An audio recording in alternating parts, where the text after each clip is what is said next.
Como cualquiera que ve el canal sabe, yo suelo estar todo el día o gran parte del día viendo autos usados. Algunos son alternativas que veo, autos que por ahí podría comprar yo, otros son recomendaciones para amigos, familiares o gente que por ejemplo me pregunta por Instagram o acá en los comentarios.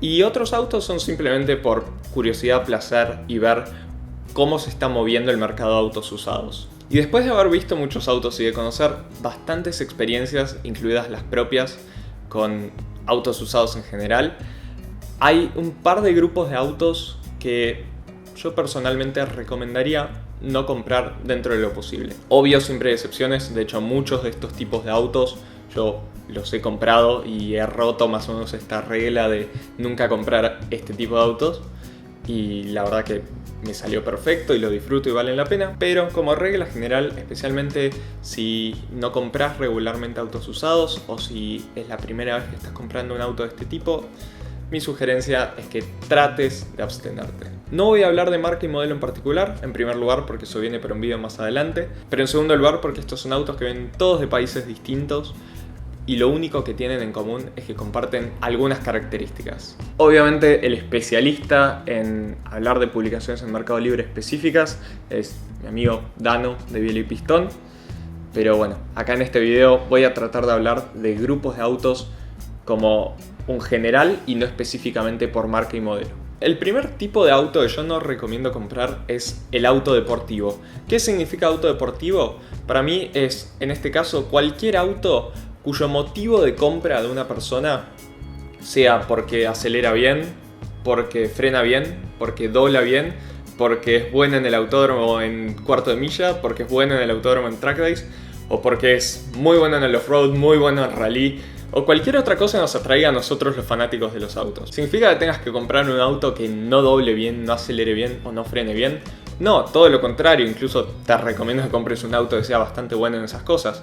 Pero me refiero a autos cuyo principal atributo es eso, su principal característica de venta. Obviamente, por ejemplo, un Toyota Camry acelera muy bien, frena muy bien e incluso dobla bastante bien, pero nadie le está vendiendo un Camry a una persona basándose en estas cifras y no en otras cosas como la confiabilidad, el confort, etc. ¿Por qué no recomiendo comprar autos deportivos usados?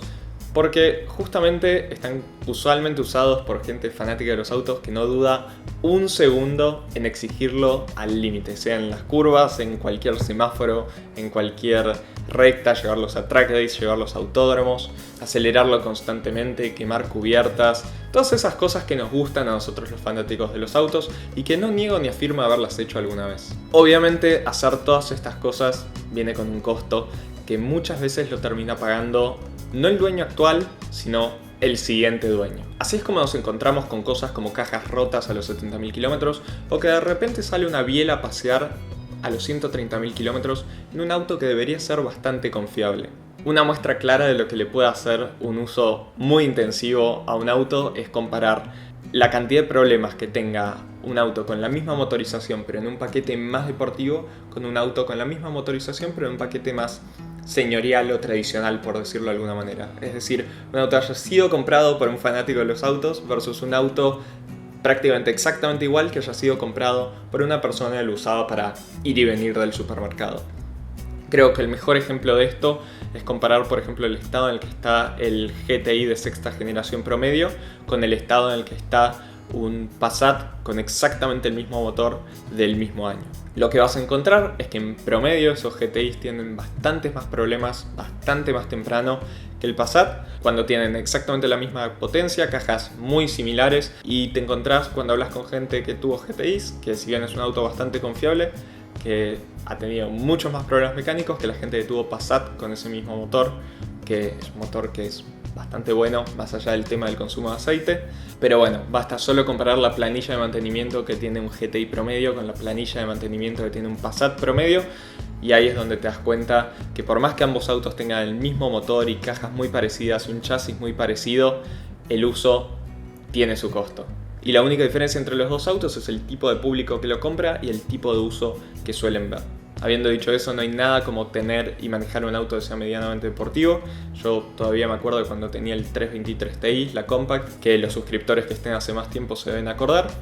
un auto que lo disfrutaba, era súper ágil y es súper divertido, y lo compré usado con 20 años y la verdad que salió todo bien. A veces, si sos fanático de los autos, no te importa y compras el auto que te gusta y después ves. Ese después veo es una frase que apliqué prácticamente en todas las compras de autos que hice. El segundo tipo de autos que nunca compraría usado, que por lo menos no recomendaría comprar usado, es un poco contraintuitivo, pero es autos que tengan muy pocos kilómetros. Y cuando me refiero a muy pocos kilómetros, no me refiero a un auto 2010 con 50.000 kilómetros. Me refiero a autos que tengan muy pocos kilómetros para el año que tienen. Esos autos que aparecen a veces publicados, que son, por ejemplo, un auto del 98 con 40.000 kilómetros, un auto del 2005 con 8.000 kilómetros. Todos esos autos, salvo que se trate de algún auto de colección cuyo uso sea más para verlo estacionado en tu garage que para usarlo, evítalos. La gente en general confunde y piensa que la única cosa que le genera desgaste y uso al auto es la cantidad de kilómetros recorridos. Y es una confusión que hay, que mucha gente evita por ahí un auto más nuevo con 160.000 kilómetros y prefiere irse a uno más viejo con 80.000. Y la verdad que los kilómetros son solo uno de los tantos indicadores del desgaste del auto. Para mí principalmente hay 3 factores que generan desgaste. El primero es, justamente la cantidad de kilómetros que recorre. Obviamente si hiciste 500.000 kilómetros vas a tener más probabilidades de haberte comido un pozo tremendo, de haber chocado el auto.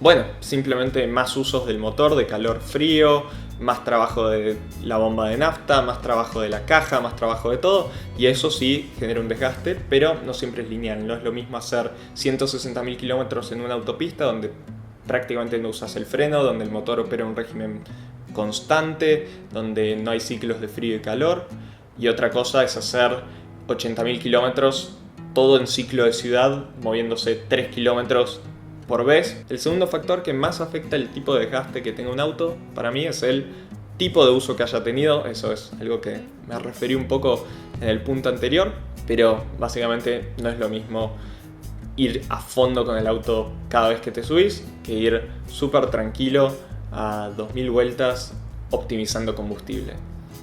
Y finalmente el tercer factor de desgaste, que es el que mucha gente se olvida, es el tiempo. Simplemente el tiempo genera desgaste. Y acá es donde entran en juego estos autos de muy bajos kilómetros. Hay muchísimas cosas, especialmente todas las cosas de goma del auto, que se resecan y se desgastan incluso más si el auto no se está usando. Comprar un auto con muy pocos kilómetros, especialmente si esperabas que fuese el auto más confiable del mundo, probablemente termine siendo una pesadilla, porque todas las correas probablemente las tengas que cambiar, vas a empezar a descubrir pérdidas por todos lados a medida que uses el auto. Prácticamente hoy todo es de goma, todas las mangueras, todos los conductos, todo eso es muy probable que lo tengas que cambiar si el auto estuvo a la intemperie. Por ejemplo, había varios Mercedes de los 90 que tenían cableado biodegradable con el objetivo de que después, cuando el auto termine su vida y fuese un centro de reciclaje, fuese todo más fácil. El problema es que esos autos empezaban a biodegradarse a los 25 o 30 años de edad. Entonces esos autos, al estar a la intemperie, vas a empezar a tener problemas de electrónicas, aunque haya tenido muy pocos kilómetros. Y son cosas que mucha gente no se espera, porque piensa que si compra un auto aunque tenga 30 años y tiene 20.000 kilómetros o 30.000 kilómetros, piensa que va a tener un auto esencialmente recién salido de la fábrica y que va a ser lo mismo que un auto de 2015 con ese kilometraje. La realidad es que no. De nuevo, otro ejemplo personal de esto: yo cuando compré el Serie 7, estoy recontra seguro del kilometraje que tiene, es casi 100.000 kilómetros, ahora tiene 99.500, pero ese auto estuvo parado prácticamente 9 años, 10 años. Entonces sí, en cuanto lo empecé a usar, empezó a perder por todos lados. Bueno, ahora tengo la correa de accesorios, por ejemplo, hace un poco de ruido. Y son 1000 cosas así de electrónica. De nuevo, yo lo compré sabiendo que era el único Serie 7 con motor V12 que había y que probablemente viera la venta por mucho tiempo, más ese precio.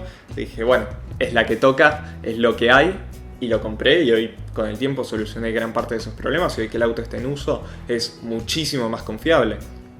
Pero en cuanto lo compré, los primeros 3 meses, vieron el video todos, todo el mantenimiento que le tuve que hacer. No digo que fue una pesadilla porque ya sabía con qué me enfrentaba, pero tranquilamente podría haberlo sido para una persona que pensara que porque el auto tiene 100.000 kilómetros reales va a zafar de todos estos problemas de mantenimiento. Obviamente, si hablas de una Toyota Supra con 10.000 kilómetros, ese auto vale muchísimo más, porque el que compre ese auto no lo va a usar para todos los días, no importa si tiene que cambiar las mangueras, no importa si tiene que cambiar las correas, no importa si el auto no arranca una vez cada tanto porque tiene algún problema de electrónica. Es una persona que si pagó $100.000 por una Supra, como pasó hace poco, tiene cómo solucionarlo y sabe a qué se enfrenta. Lo que me preocupa a veces es cuando veo publicados autos que claramente no son coleccionables y que nadie va a querer tener solo para mirarlo un fin de semana a 5 veces lo que vale el mercado solo porque tiene 90.000 kilómetros.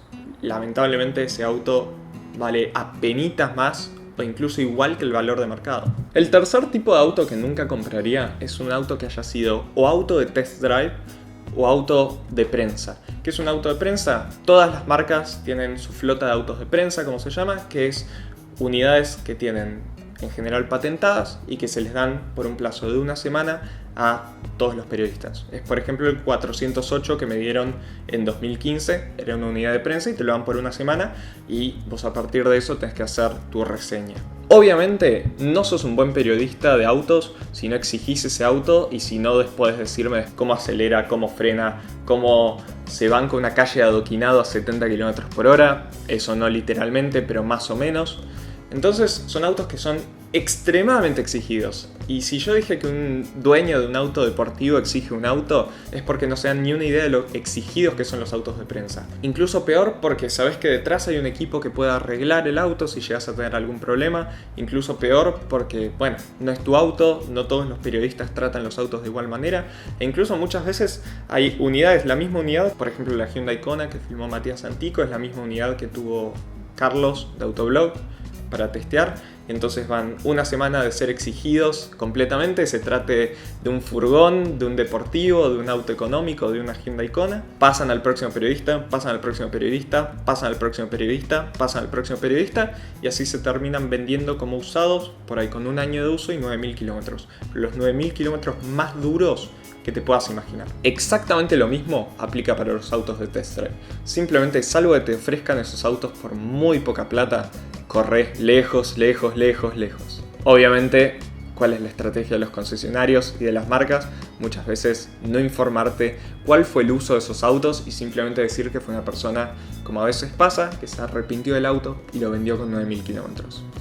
Recomiendo, si vas a comprar un auto con muy pocos kilómetros y que te suene que pueda ser una unidad de prensa, mira algún test de Matías Antico, de Smoke, alguna crítica de Autoblog y chequea que la patente de tu auto no sea la que estuvo en esos videos o en esas críticas. Otro tipo de auto que sugiero que no deberías comprar usado es un auto que haya estado modificado. Acá he tenido discusiones interminables sobre el desgaste que pueda producir o no una repro, por ejemplo, pero la verdad es que, como dijo Milton Friedman, no hay tal cosa como un almuerzo gratis y es obvio que si estás exprimiendo más del motor, por algún lado se paga. Los defensores de que no pasa nada si modificas el auto dicen que la única razón por la que los autos tienen la potencia de Tran es por un tema de consumos y de ser eficientes y de tener pocas emisiones, y eso es parcialmente cierto, pero no tiene ningún sentido desde el punto de vista de negocios para una marca hacer un auto que no tenga ni un poquito de desgaste adicional si tiene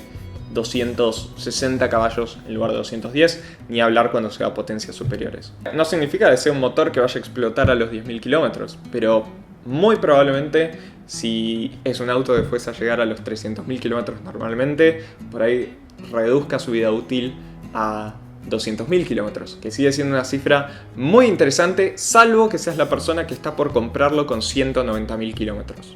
Peor aún, he tenido discusiones aún más intensas con gente que piensa que puede vender su auto más caro, modificado, porque obviamente le invirtió plata en modificaciones, de lo que vale stock.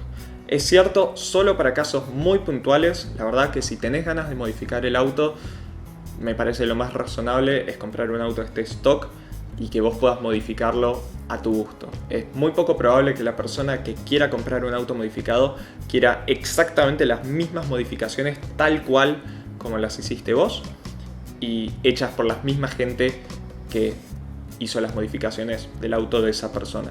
Obviamente no es lo mismo quién te haga la repro, quién es el mecánico, y la verdad que muchas veces desconfío de algunos autos modificados dependiendo de quién los haya preparado. Como regla general, evita los autos modificados, salvo que te los estén ofreciendo muy baratos.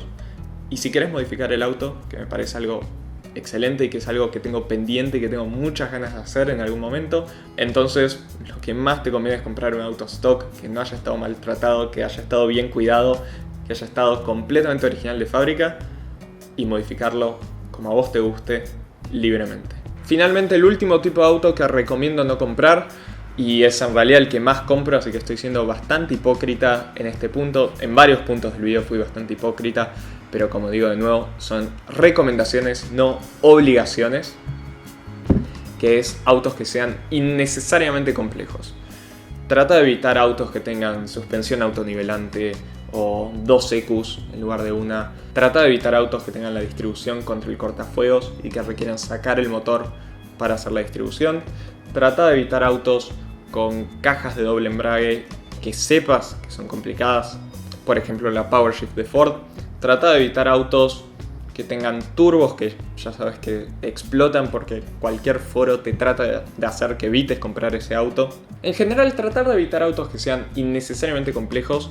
De nuevo, puede ser como yo, que dice: vi esto, sé que el auto tiene este problema, sé que esta es la falla de estos autos, no me importa, yo quiero este auto y lo compro igual. Y se disfruta muchísimo. Pero si sos una persona súper racional en la compra de tu auto, que no quiere necesariamente un bote de 12 cilindros de hace casi 30 años, hay muchísimas opciones que no son aburridas, que son bastante decentes, que no cumplen ninguno de estos puntos y que son súper razonables. Después está la gente como yo, que te digo desde ya, si lo que querés es un auto por placer, por divertirte, porque te encantan los autos, olvídate de todas estas reglas y comprá lo que más te guste. Son solo recomendaciones que ni yo cumplo. Espero este video te haya gustado. Si así fue, no te olvides de ponerle me gusta, comentar y suscribirte para más contenido del canal. Hasta luego.